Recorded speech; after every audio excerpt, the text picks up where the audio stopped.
Good evening and welcome to the third episode of the Flop 26 live stream series. Thanks to you all once again for joining, and many thanks to the supporters of the project that have made it possible. I introduced the discussion yesterday with Tony Benn's famous formula of 5 questions to power, the answers to which tell you whether or not you live in a democracy. And at the risk of sounding like a Bennite, I'm going to show a clip of the great man again. Here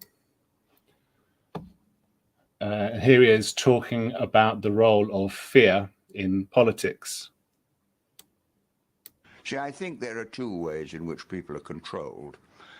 First of all, frighten people, and secondly, demoralize them. An educated, healthy, and confident nation is harder to govern. And I think there's an element in the thinking of some people. We don't want people to be educated, healthy, and confident because they would get out of control. So you don't have to be a Bennite to agree with Ben on democracy. This brilliant monocular telescope. We're going to get some adverts. In fact, I think democracy is the agreement to allow disagreement and for the peaceful negotiation and settlement of disagreements about how and why we are governed for the benefit of the governed, albeit at the occasional cost or frequent cost of disappointment, but not violence and not tyranny. In recent years, arguments for democracy, for democratic control of UK politics have been met by a torrent of fear-mongering, Project Fear. And I think so it is with COP26, which yesterday was an absolute festival of doom, and which I argue, you may agree or not, is intended to dismantle democracy. So our subject tonight is fear-mongering and technocracy. And to that end, we have Dr. Richard North joining us. Hi, Ben. Nice to be with you. Hello. I'm going to introduce you properly now, though. Richard brings with him a lifetime of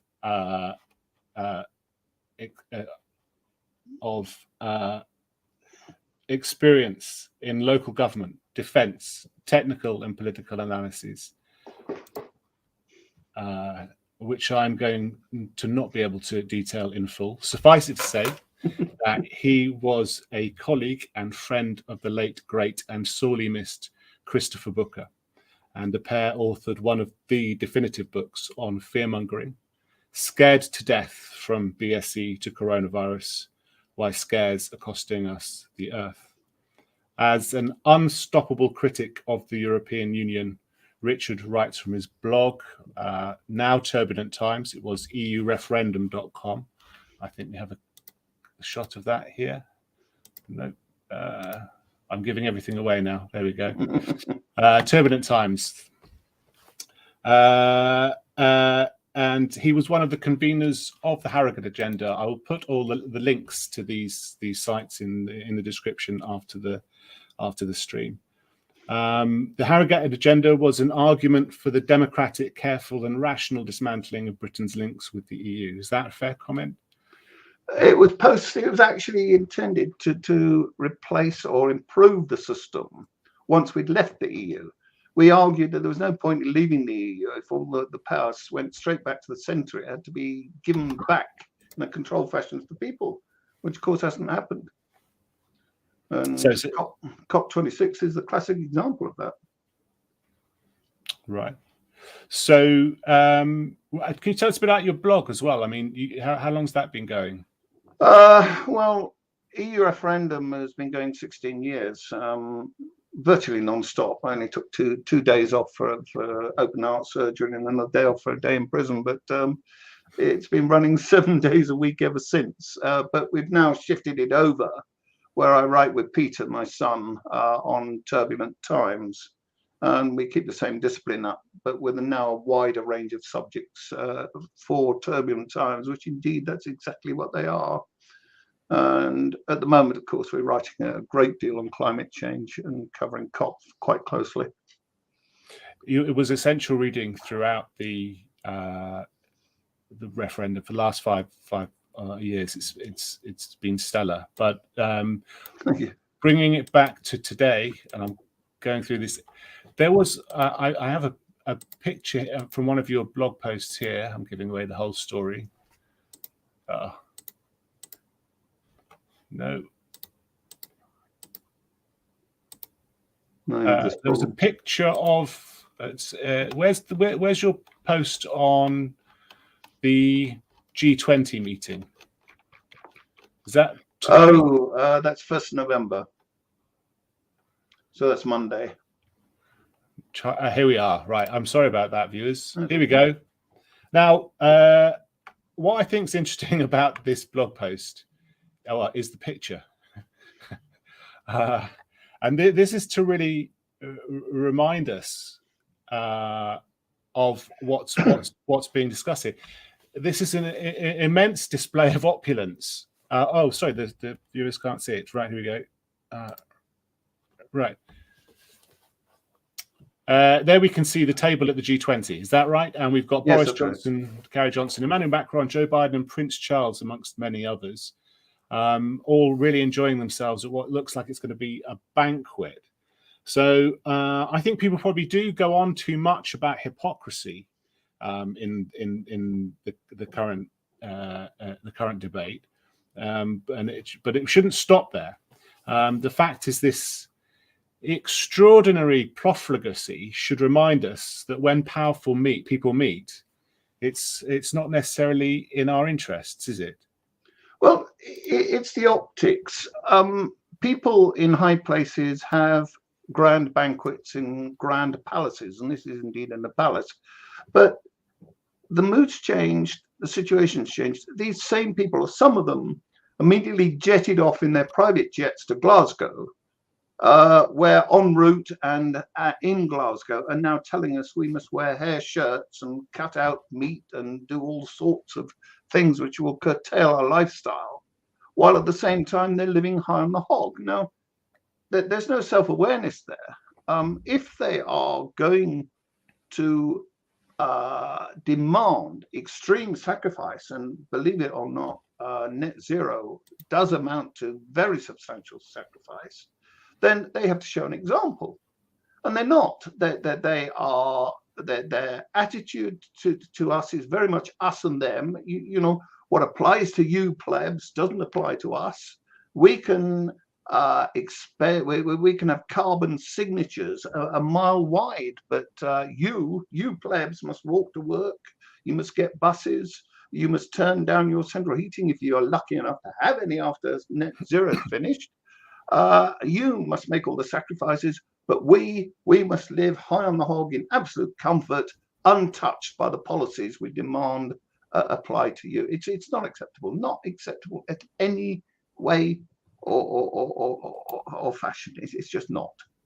Mm-hmm. So Stu, what I meant by Stu Green says going on too much about hypocrisy. Mm-hmm. What I'm trying to get at is that we've got to get on. It's not just the problem with saying it's hypocritical and stopping there is that then, well, if they started to conform, would you then expect to have to obey them?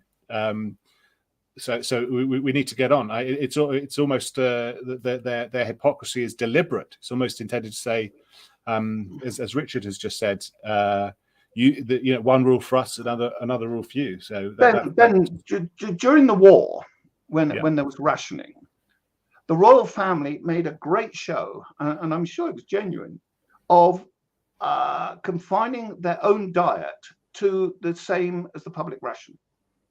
So, funny enough, Churchill was about rationing.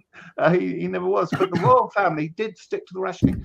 They understood the nature of leadership.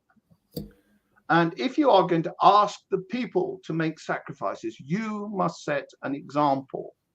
These people aren't even pretending to set an example. They're not going through the motions. They are just living this luxurious life, which, of course, people like Johnson wouldn't be able to afford, wouldn't get close to, without the taxpayer support that he's getting.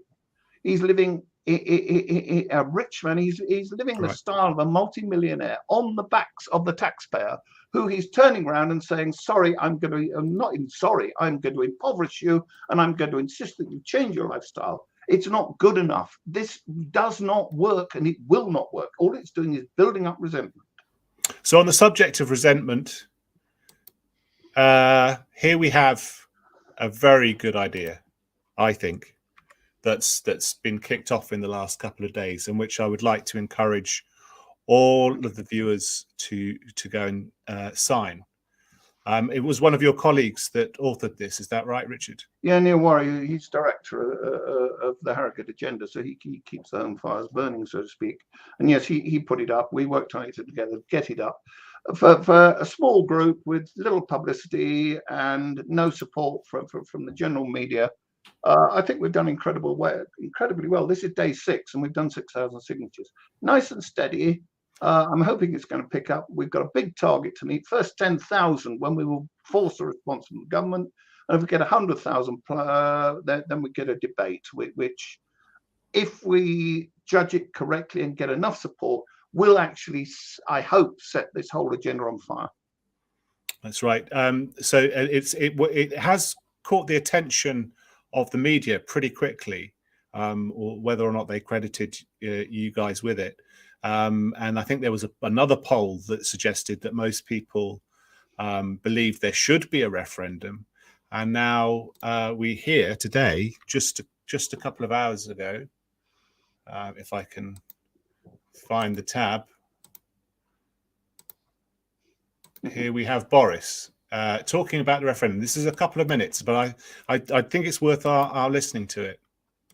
I also happen to think that there's a great wisdom in the British people, and I think that they can see that this is an issue that needs to be fixed. And they may not listen to me, but they certainly listen to Sir David Attenborough, and they look at what's actually happening around the world. They look at the fires, they look at the floods, they look at the hurricanes and the increased incidence of all three, much increased incidence, and they think something's happening here. And they look at that graph. You see that graph on yesterday morning, incredibly powerful graph that Sir David Attenborough produced of the increase in CO2 emissions over the last few thousand years, the graph of CO2 emissions, and then the temperatures, and how temperatures track CO2 emissions, and then that spike in CO2 emissions, that anthropogenic spike, vertical movement upwards, and accompanied now we're seeing by increases in temperature. And they can see that, and they're not dumb, and they can see that this is something that needs to be tackled.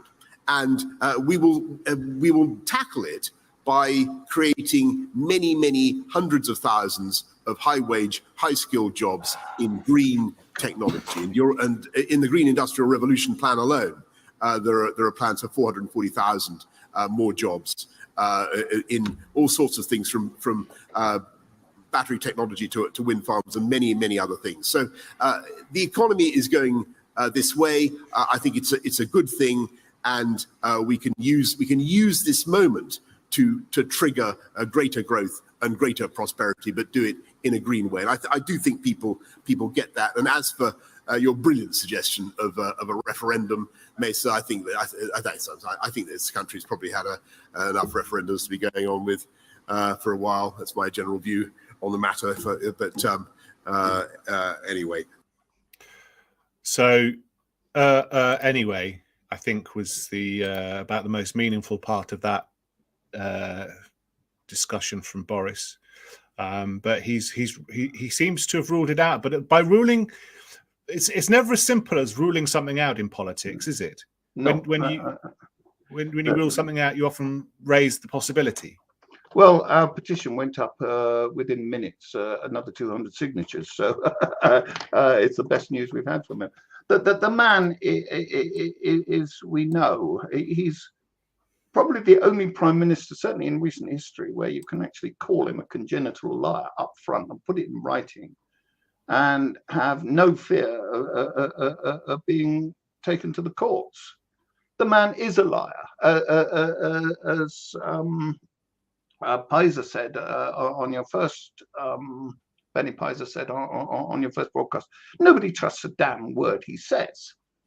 And in fact, what he's doing is he's deliberately, and quite obviously deliberately, conflating the issues. This referendum does not challenge the orthodoxy of climate change. We could do that, but that would be separate. This is not what the referendum is about. It's about his net zero policy.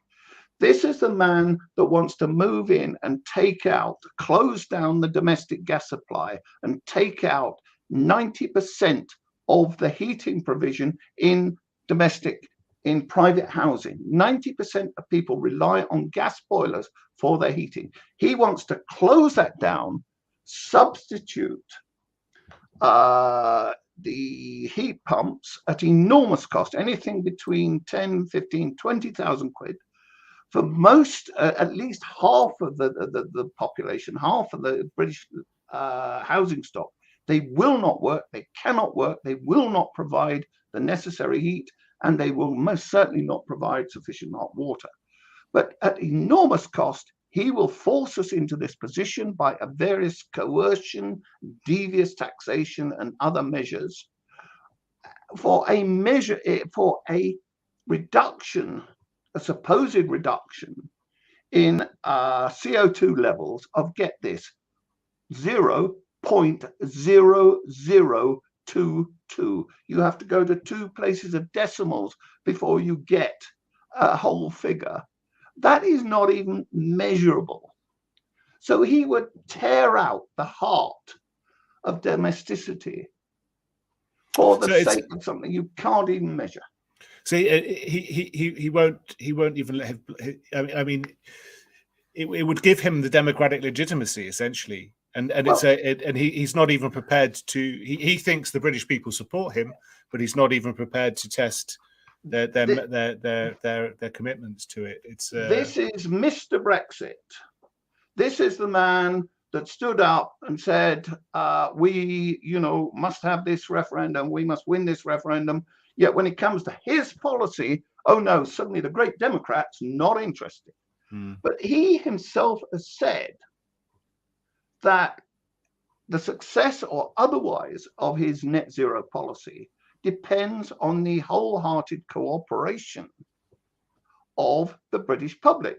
Now, the British public may accept, and the polls do say that the British public expresses concern about global warming. Well, it would be hard not to, given the flood of scaremongering that we've had. But there is no enthusiasm at all for its policy. And once people begin to realize, to a greater extent than they do already, just what it involves, then I think you will find active resistance to it. Now, if he is going to overcome that resistance, he must reach out to people, explain what, why, and how. He must explain how getting rid of our central heating boilers actually helps climate change, which of course it doesn't.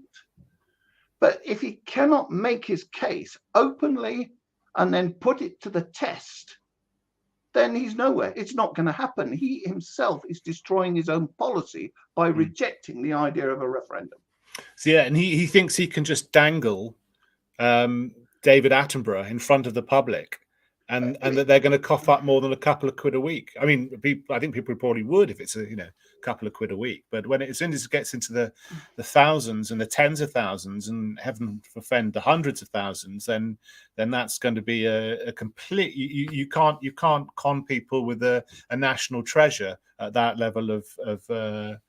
It's classic elitism. Yeah. It's relying on prestige for want of argument. Oh, I have this very famous, important man who says so. Therefore, you meager plebs must actually do as you're told because we say so. We know better than you. We're not going to ask your opinion. Oh, no, you're just the plebs. Your job is to do as you're told, to bow down, touch your forelock, and do as you're told. And I'm sorry, it isn't good enough. It's not going to happen. I mean, just a small story. I've got a plumber across the road who's got a workshop. He is stacking up used boilers, old boilers, renovating them, refurbishing them. The moment this policy goes in, he will be selling refurbished interiors to boilers. And it'll be like Eisenhower's broom. You know, you replace the handle and you replace the top. People will never, ever replace their boilers, because what they'll do, they'll take the insides out, but then when the cabinet gets warm, they'll put a new cabinet on. We will, the typical life of a boiler is perhaps 15 years. These boilers are going to be lasting 100 years. Like Cuban cars, you know, American cars. It ain't going to happen. It will not happen without the consent of the people, and he is setting his face against consent. Speaking of elitism, here we have, if I can find the screen, HRH, the Prince of Wales. Well, again, yeah. He's going to say something here. It's not a minute. I'm not sure. I'm not entirely sure how to decode what he's talking about. So, ladies and gentlemen, my plea today is for countries to come together to create the environment that enables every sector of industry to take the action required. We know this will take trillions, not billions of dollars. We also know that countries, many of whom are burdened by growing levels of debt, simply cannot afford to go green. Here we need a vast military-style campaign to marshal the strength of the global private sector. With trillions at its disposal, far beyond global GDP, and with the greatest respect, beyond even the governments of the world's leaders, it offers the only real prospect of achieving fundamental economic transition. Now, that is a curious statement, to have a force apparently more powerful than governments, a military-style campaign to marshal the strength of the global private sector with trillions of dollars at its disposal. I don't know if he realizes what he's done, but he's just defined fascism. Right. Beyond democracy, beyond national governments, corporate power, corporate expenditure, corporate control. That is the element of fascism. That's what fascism is. And of course, that's what German fascism was the tie-up between the state and the corporate entities, using their money and power collectively to impose the will beyond democracy. And what this man is doing is above and beyond democracy. This is global corporatism, which he sees as a greater power than democracy that can impose its will on people because he bloody well thinks so. Sorry, Mr. Palace Dweller, with your own private jets and your unfathomable privilege. I have a picture of a parrot telling a fireman that is trying to rescue him what to do. And it begins with F and the second word begins with O. I think Charlie does need to hear that, but I don't know if he's going to, is he? No, of course not. They're totally isolated. They are cloth-eared. I think that's the right phrase. But no, they do not listen. We are mere plebs. We do not have a voice. It's the same, exactly the same point that we get from Johnson. The plebs' job is to do as you're told and obey. Democracy does not come into this. This is beyond democracy. Your job is to do as you're told and be thankful for it. Yeah. It's not enough. It's not good enough. So on a lighter note, another thing I saw that I wanted to share with you was this sign from the bathrooms at COP26. What are the obvious problems with this sign at a massive event at the during a pandemic? Well, one of the fun things, of course, is it's bloody illegal, because under the Health and Safety Work Act and various welfare regulations, they are required by law to provide hot and cold running water in the public and work toilets. For very obvious public hygiene reasons, is because if you don't wash your hands, you spread diseases. Now, there's a novel thing. So what these people are turning around is saying, when you go to the toilet, you're going to wash your hands in cold water, which of course isn't going to happen. It's hard enough getting people to wash their hands actually in reality enough. But to take away the hot water is, I'm afraid, a serious public health measure. These people are idiots. This is public health is your first expertise, isn't it? If that's well, right. Indeed, I'm a qualified environmental health officer. I specialise in food safety, and of course, this was grist to the mill, going in pubs, going in all sorts of venues. And of course, one of the things one would do was check the availability of hot water, because it is a legal requirement for very good reasons. But these people, they just don't think that this is the caliber of thought you're getting out of these morons. It's a kind of, is it virtue signaling? I want, or is it just simple typhoid Mary? It's just rank stupidity. These, I mean, let's go back quickly to heat pumps.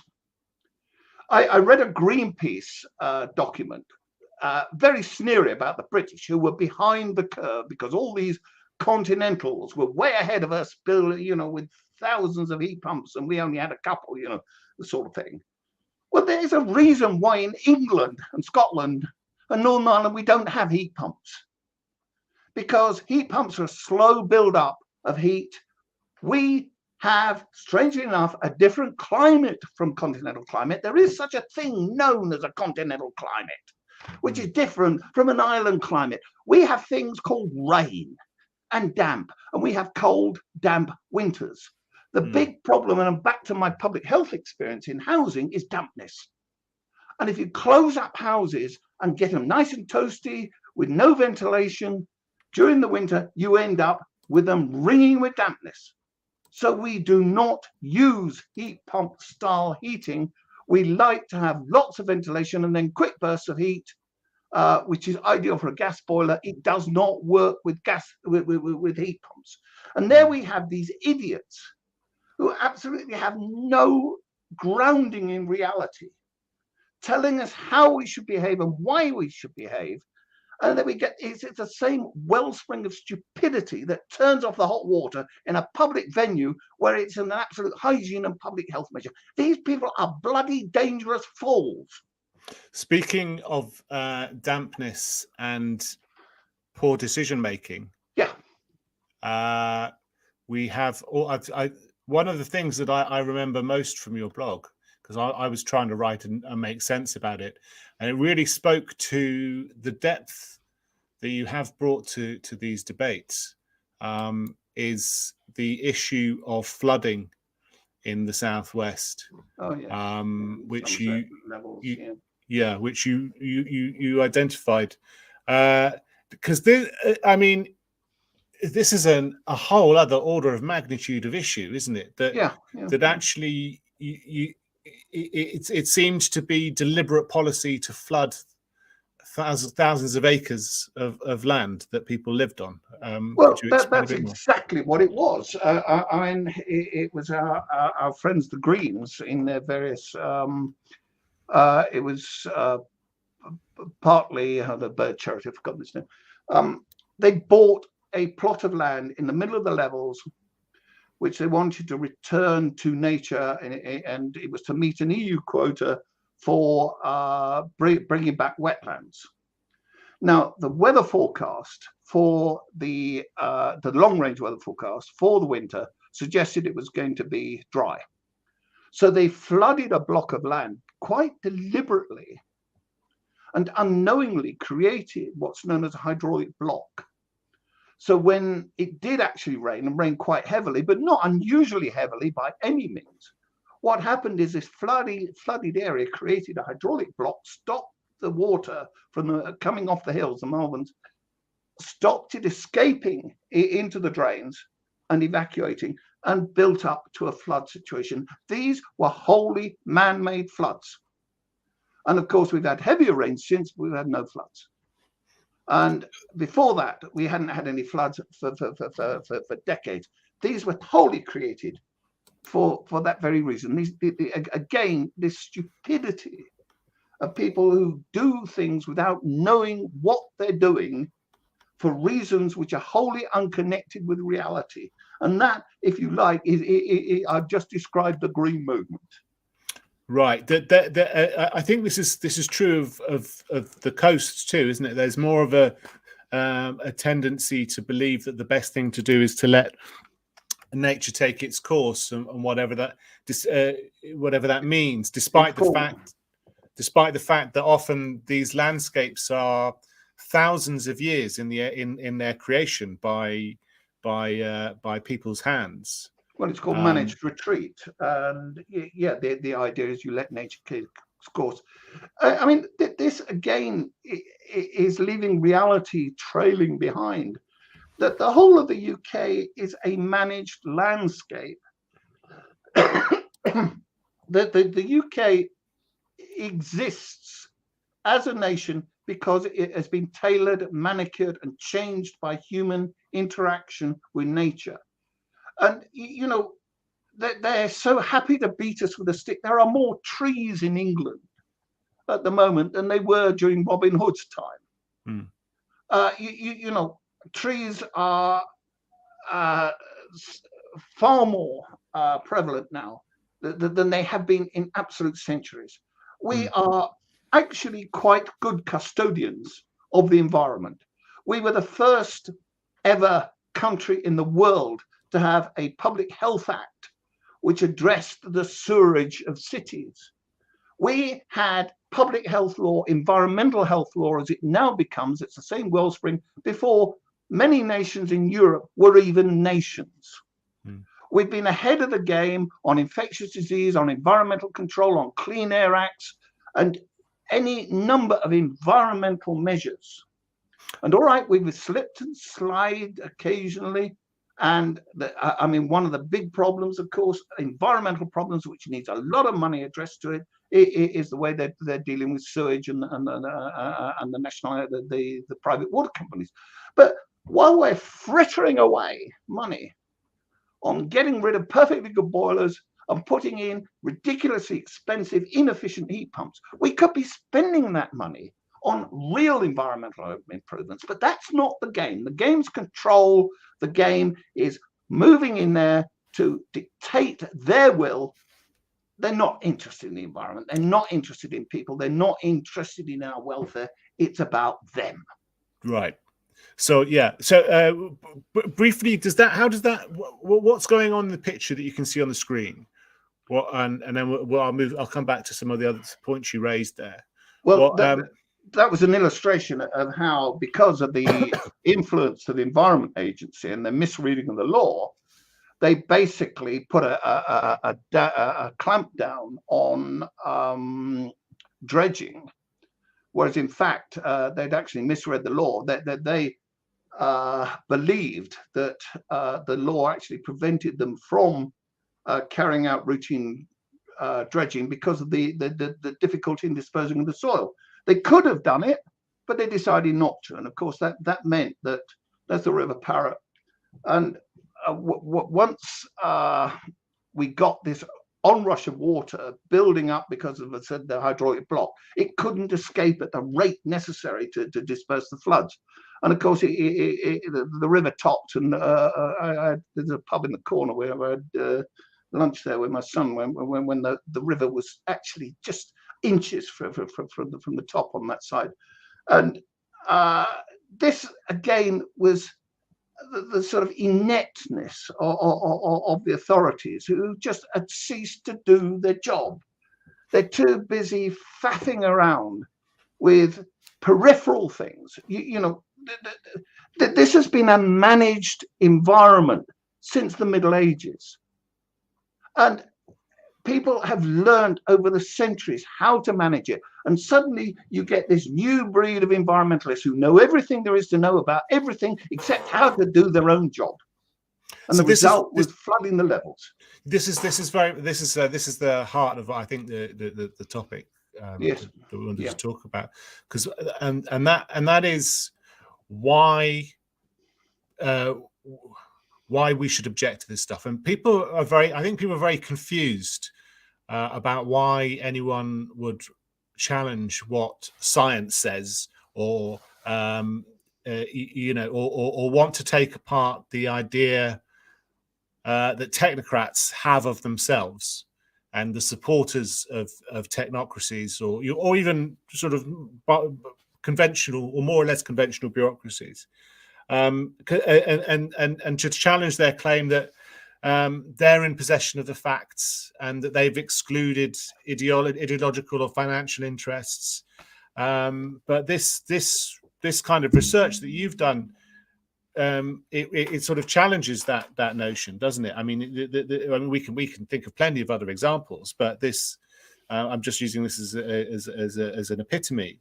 That a lot of the time these technocracies don't work. They're not informed by good science. They're often informed by ideology masquerading as science, and that is something that needs to be taken apart, and that a bureaucracy can't necessarily deal with by itself. It's got no mirror, essentially. Yes, yeah, absolutely. I mean, you showed Wedgie Ben right at the beginning. He's a wonderful man. I mean, when you think that he came from the hard left, he was a Democrat to his socks, and the whole point is control. These people are using the environment, using fear as a mechanism of control. There's no science in this. And if we had a whole program, we could look at the science. But this is not about science. This is about control. This is imposing their interpretation of science in order to exercise control over people. And of course, the reason why they keep telling us the science is settled, because if it isn't, people might argue. So they have to put down the prestige of people like Attenborough and bring out all the scientists who are going to tell us earnestly that the science is settled. Anybody who tells us that science is settled is not a scientist. End of story. But nonetheless, they'll come out and they'll play the same tune again and again and again. It's to shut down debate in the same way that Johnson wants to shut down debate by denying a referendum. They do not want it. They want the control. They want the absolute obedience of us mere plebs. So do you think they start out like that? If we go back to the origins of a project like the European Union or its predecessor, the EC, or the climate one, the UNFCCC, do they start out with this vision? Do they start out with this bad faith? Well, it isn't bad faith. I mean, the thing is that this is a paternalistic elitism where the powers that be, if you like, the elites, very often self-appointed elites, believe that they know better than mere mortals. And they believe that it is their God-given right to impose order on this world.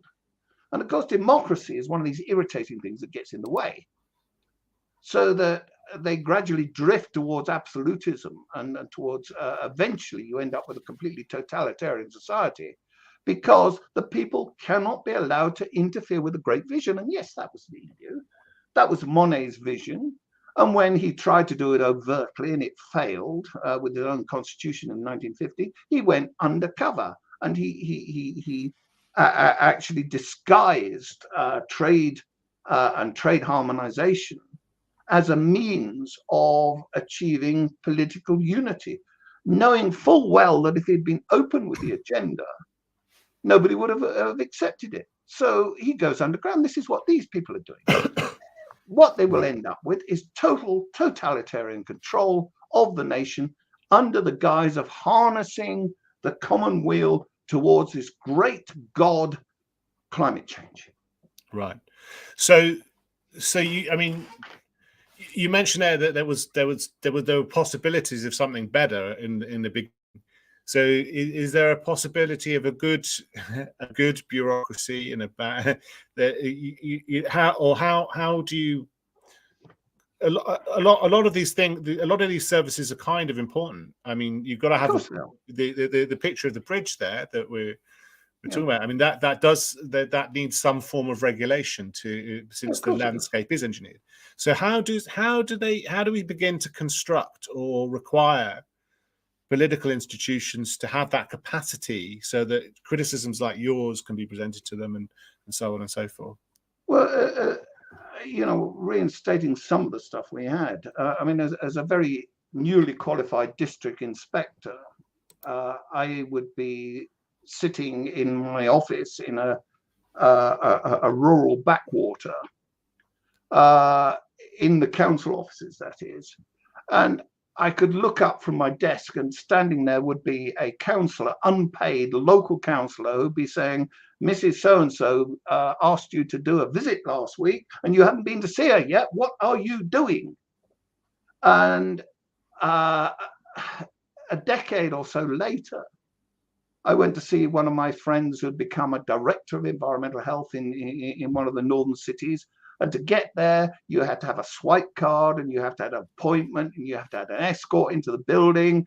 And of course, anybody but the director wasn't allowed even to speak to a councillor. We have basically stripped out hundreds and hundreds of small elements of democracy, gradually centralized government, and made it more and more remote, and superimposed lots of rituals which have the appearance of democracy but aren't actually democracy.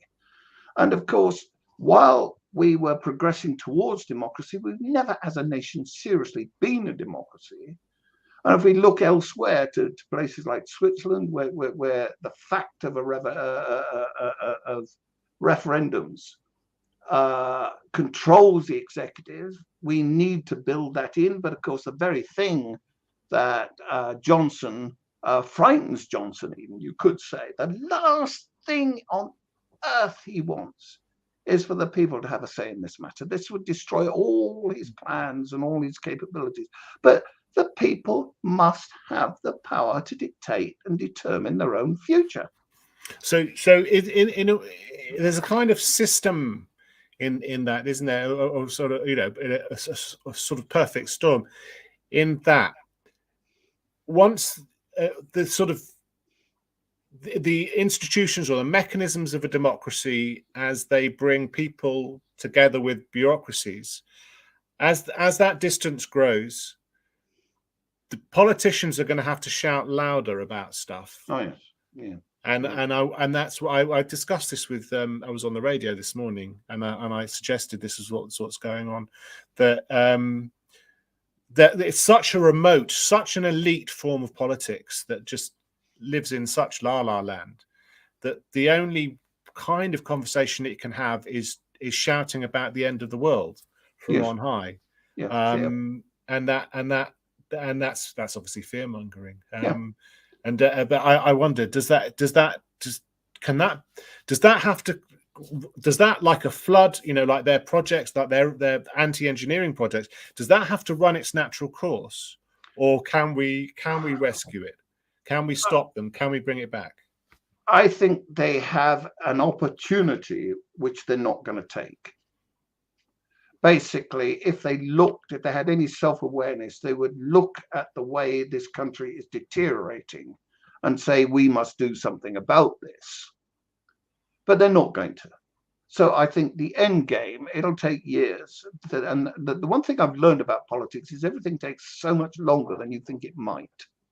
Mm-hmm. So it could be decades' time. But the trajectory is that this ends up in a very unpleasant place. This is a place we don't want to go, but it's a place we're heading for, and inevitably, inexorably.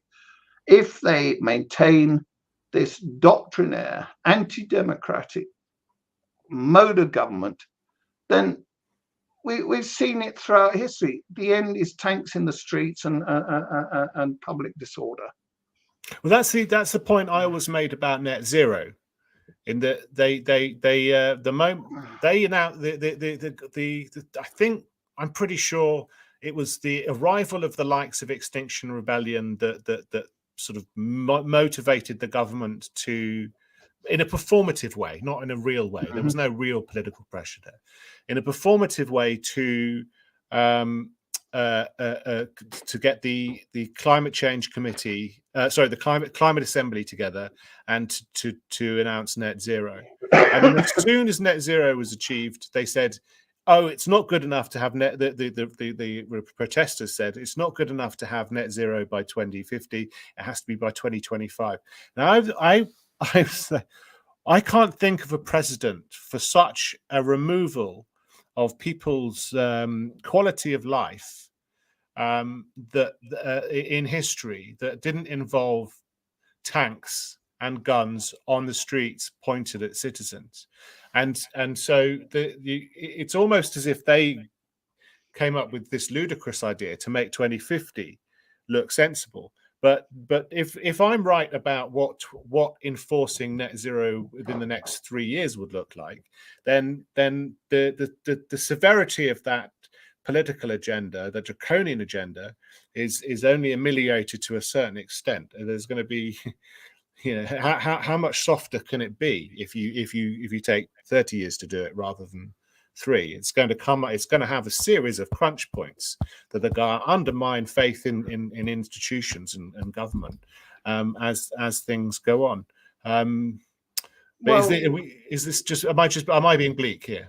No, I mean, Charles talked. There is an occasion when you got this sort of erosion of people's rights and people's standards. That was during the Second World War, and Charles talks about putting climate change on a wartime footing, and that's what he's alluding to. Now, where people saw the threat of invasion and saw the threat of Nazi domination, they were prepared to take a curtailment in their rights as citizens and in their lifestyles. And what he's trying to do is replicate that, not with a threat of invasion and a threat of Nazi domination, but with a threat of this great mythological threat of climate change, where the world is going to fall apart unless we all knuckle down and do as we're told. But people will only go so far with that. They will not cooperate. We know this already, and all the polls are telling us, and you can talk to any number of people, they're not taking my boiler. Well, eventually, although Johnson has gaily said, "Oh, we're not going to have jokey, the boiler police coming in with their sandals and carrots." The only way they are going to make this policy work is by force. They will eventually have to shut down the gas supply if they want people to stop using their boilers. That means force. And people are going to resist. But the bigger threat, I would think, and the bigger short-term threat, is the other part of net zero, is they are going to completely mess up. They're already doing it. They're going to completely mess up the electricity generation supply, electricity generation.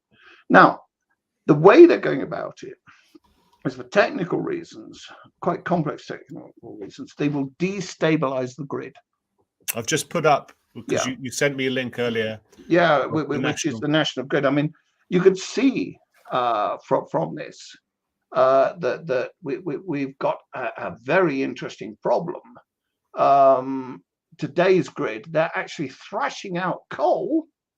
They're using open gas cycle, and just looking at the figures myself, 89% generation. Here we are.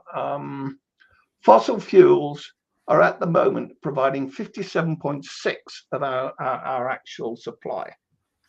Wind, would you believe, is with 28 gigawatt capacity, it might be a little bit higher now, they're actually delivering 1.28 gigawatt, amounting to 3.2%.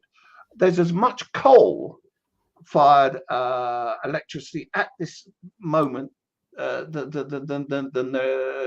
there is wind. Now, in other words, 57.6% of our electricity at this moment supplying Glasgow and COP26 is fossil fuel.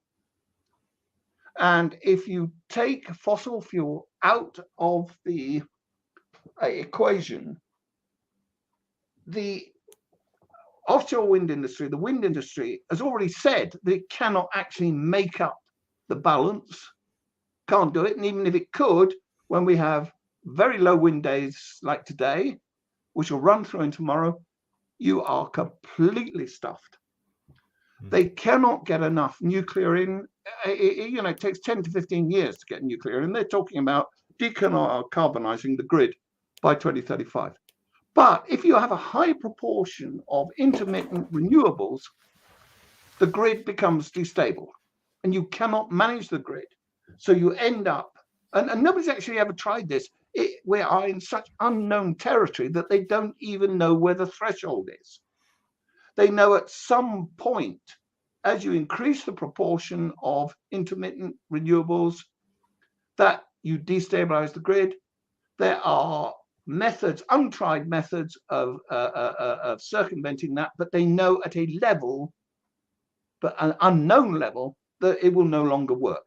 Now, the grid then crashes out, and if you get what's called a cascade failure, then it'll take you days to get it back up and running. Now, take out electricity from all this other problems that we're having. You turn the lights off, you have got serious public disorder, really serious public order, and you are not going to control the situation. And this is the games they're playing. This is what they are running into. And the way they're doing it, it will happen. It's no longer conjecture. This is the trajectory. This is the direction they're taking us. And they are not going to like the result. Nobody's going to like the result, but they are not. I've put some comments up there from people I know who've got some experience in this sector, who are watching, and it's also something I've met quite a few people over the years, often who were involved with the development of the grid, or certainly its expansion, maybe not in those first days, and then they encounter the blobbers, the renewable energy lobby. And it's typically the polar opposite, sort of an old grammar school boy who got his doctorate later on, and he built, he managed a power station or some such, and designed parts of it. And typically a public school girl, if I may put it like that, who has a lot of ambition. And it's a never the twain shall meet kind of clash. It's quite a culture clash. It's all green energy is a lot of pizzazz, a lot of PR, a lot of fluff. Yes, but no obvious ability to do anything as simple as wire a plug, much less power and economy. They're not grounded in reality. This is the problem. You see, the grid as such was never designed, full stop. It emerged through a series of evolutions to carry out the function it's doing at the moment. It was never actually designed to do it. If you try to model the grid, you couldn't do it because nobody actually knows how it works. It's one of these things that rode. One thing we do know, and there's no dispute about this, it is not designed to do the job it's doing at the moment, and it's not capable of doing this job. We get situations where, of course, in windy Scotland and up further north in the Hebrides and where have you, where they're building wind farms as fast as they can, they're producing so much power that they cannot actually transmit it down south because there isn't the capacity in the grid to take the power. So they are now planning, but almost certainly not achieving, but planning a massive increase in offshore wind generation without the first idea of how they're going to deliver that power to the point of use. And if they ever succeed, they will almost certainly bring the grid down. And then we're back into, as I say, very serious issues of disorder. Turn the lights out. These days, you turn out the computers, you turn out the cell phones, the mobiles, you take away people's basic building blocks of their own sort of domesticity, and they are going to be out in the streets, and you are not going to be able to control them. Right. Not even with tanks and... Well, the funny thing is they haven't got the right tanks and they haven't got enough of them. And of course, they've cut down the army. What they do have is a paramilitary police force, which is, as we know, is very often out of control. And they're going to exacerbate the violence because they're going to overreact. They're going to be flat-footed. We saw what happened in the London riots. You know, the police did not cope then. And of course, a police that is out of control is not in command of the situation is going to overreact, and of course that's going to fuel the problem. So I don't see the police. I don't see them even being able to police it. They'll retreat, of course, to their bunkers and protect their own. But meanwhile, the public run roughshod. We're coming up to an hour, which has gone very quickly, and I haven't really got all the way through the things we were going to talk about. But what I really wanted to ask you, quick fire, because was what lessons do you think we can take from Brexit?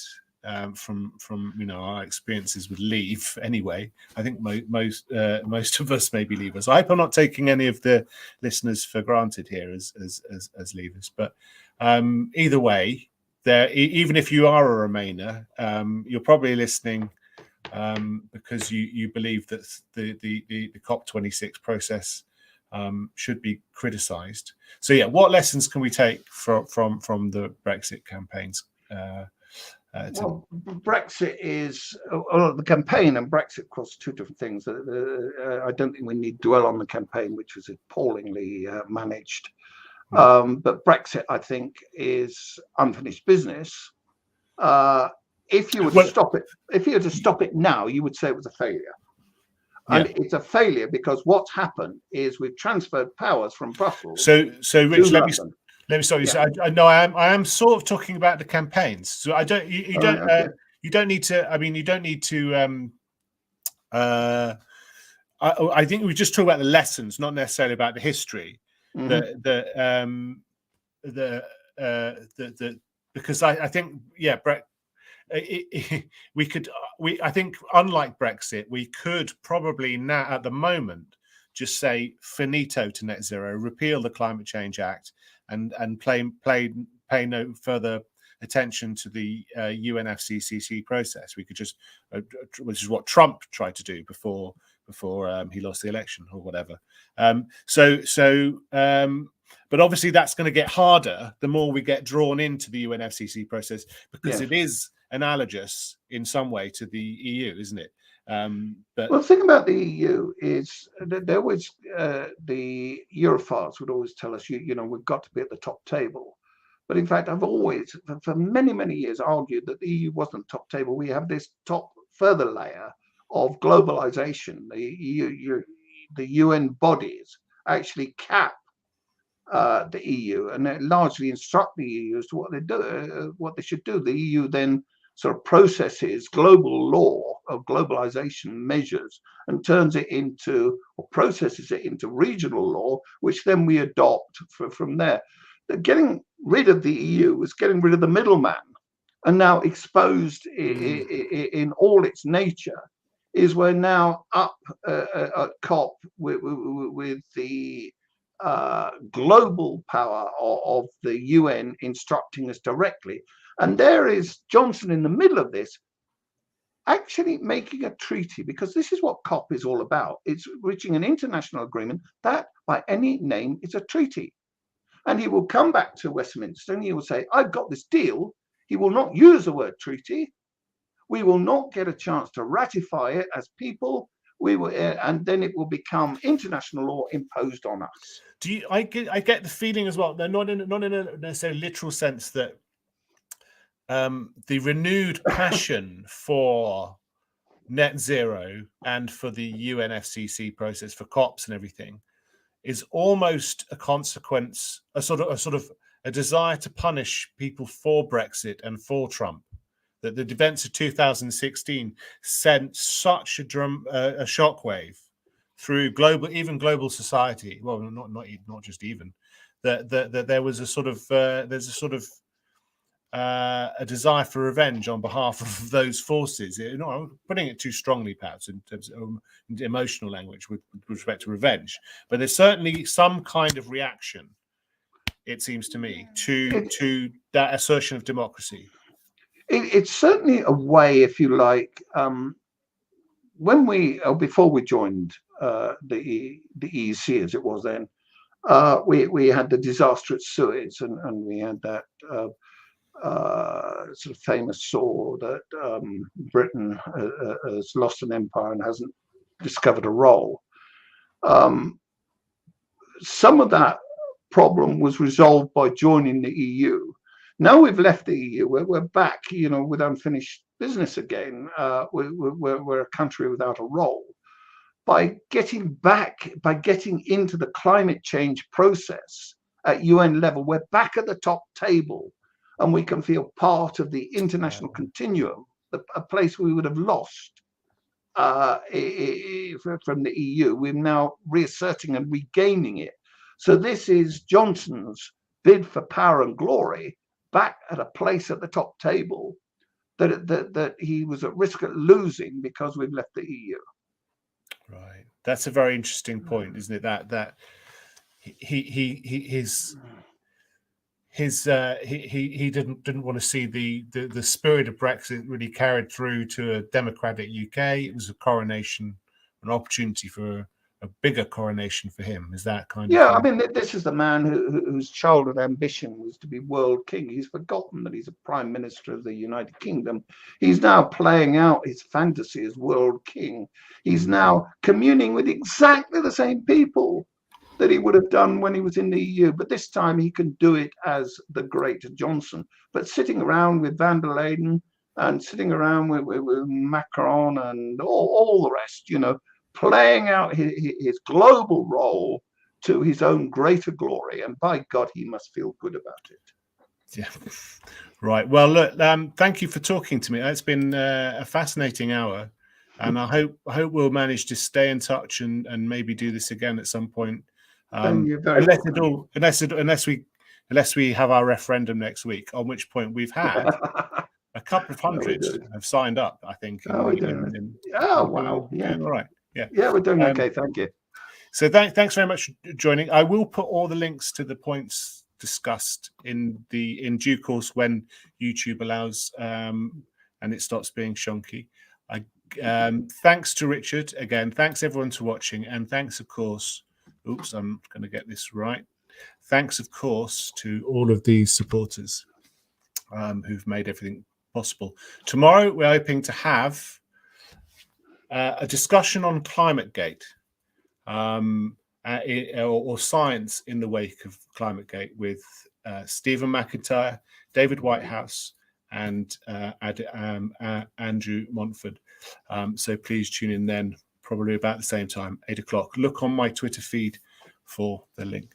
Thanks very much and good night. Please stay on the line, Richard and Barry. Thank you. Bye-bye.